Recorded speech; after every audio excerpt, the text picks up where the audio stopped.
After introduction हम practical work की तरफ चलते हैं कि हम आईडी को किस तरह से इस्तेमाल करेंगे और सी लैंग्वेज की कोडिंग किस तरह से स्टार्ट होती है। तो सबसे पहले मैं अपनी मशीन पे मौजूद हूँ।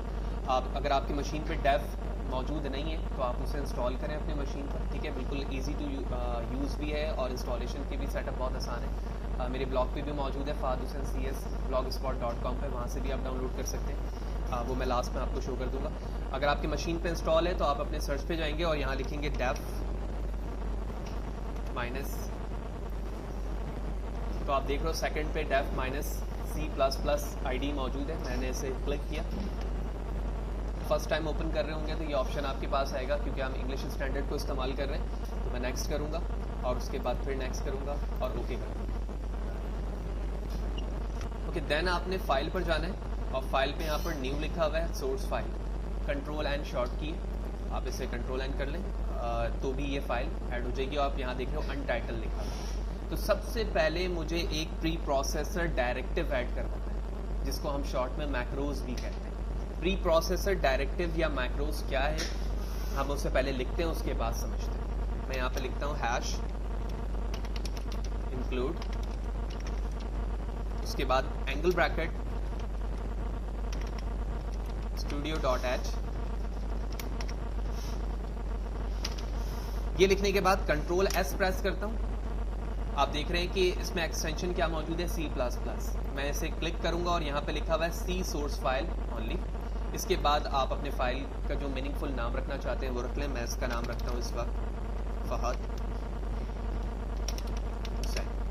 ओके, मैंने प्रेस किया। आप देख रहे हैं फाइल के नेम के साथ .c एक्सटेंशन मौजूद है। तो इसका मतलब है कि ये फाइल रिजर्व हो चुकी है सी लैंग्वेज के लिए, ठीक है। जैसे कि हमने पहले सेशन में डिस्कस किया कि C एंड C++ की आप कोडिंग इसमें कर सकते हैं। तो क्योंकि मैंने अभी रिजर्व किया सी के लिए, ठीक है। जूम आउट करता हूँ थोड़ा सा, पूरे स्क्रीन को करने के बजाय मैं सिर्फ कोड को कर लेता हूँ। तो कंट्रोल प्रेस करके मैं स्क्रॉल अप कर रहा हूँ तो ये चीज़ जूम होती है। तो इंक्लूड स्टूडियो यहाँ पर कहलाता है मैक्रोज या प्री प्रोसेसर डायरेक्टिव।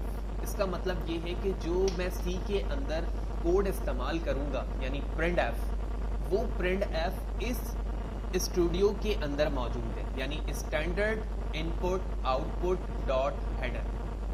studio.h का मतलब है standard input output dot header. तो प्रिंट एफ और स्कैन एफ के जो फंक्शंस हैं, जो बिल्ट इन तौर पे मौजूद हैं, वो इसी नेम स्पेस या प्री प्रोसेसर डायरेक्टिव के अंदर मौजूद हैं। जब तक मैं ये नहीं लिखूंगा, मेरे कंपाइलर को पता नहीं चलेगा कि प्रिंट एफ जो मैं इसकी बॉडी में इस्तेमाल कर रहा हूँ उसका ताल्लुक कहाँ से। देन उसके बाद आपने एक मेन फंक्शन बनाना है। मेन फंक्शन बनाने का तरीका है void main, small bracket open close, void.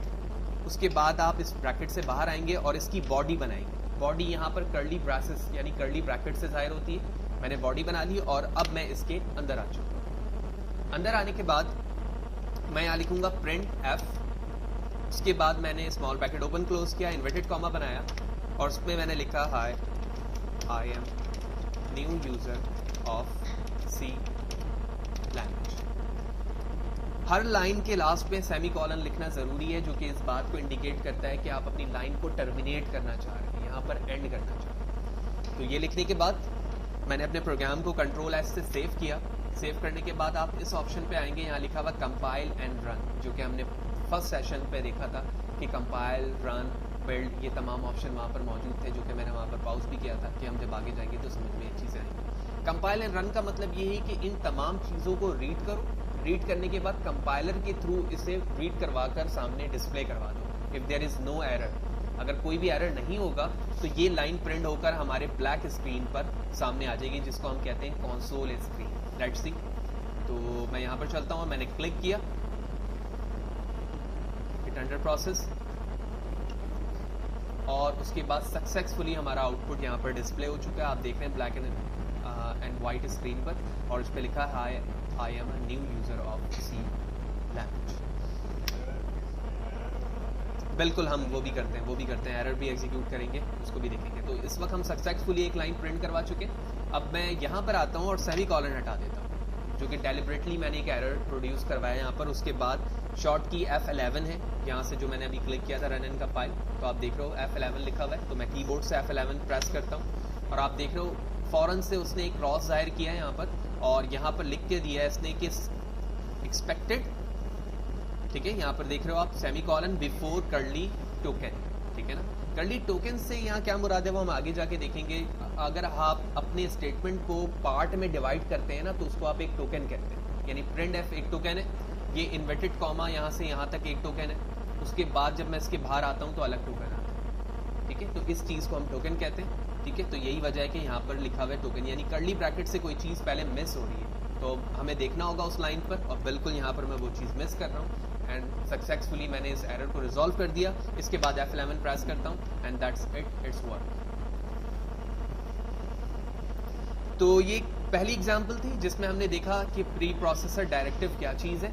Main function बनाने की एग्जांपल प्रोग्रामिंग के अंदर ऐसी है जैसे आपके घर का मेन दरवाज़ा है, जो मेन गेट, जब तक आप उसमें दाखिल नहीं होंगे आप दूसरे कमरों को एक्सेस नहीं कर सकते। तो जब भी आप सी लैंग्वेज का कोई भी कोड करोगे उसके लिए आपको प्री प्रोसेसर डायरेक्टिव और मेन मेथड का लिखना बहुत ज़रूरी है, उसके बगैर आपका ये काम नहीं होगा।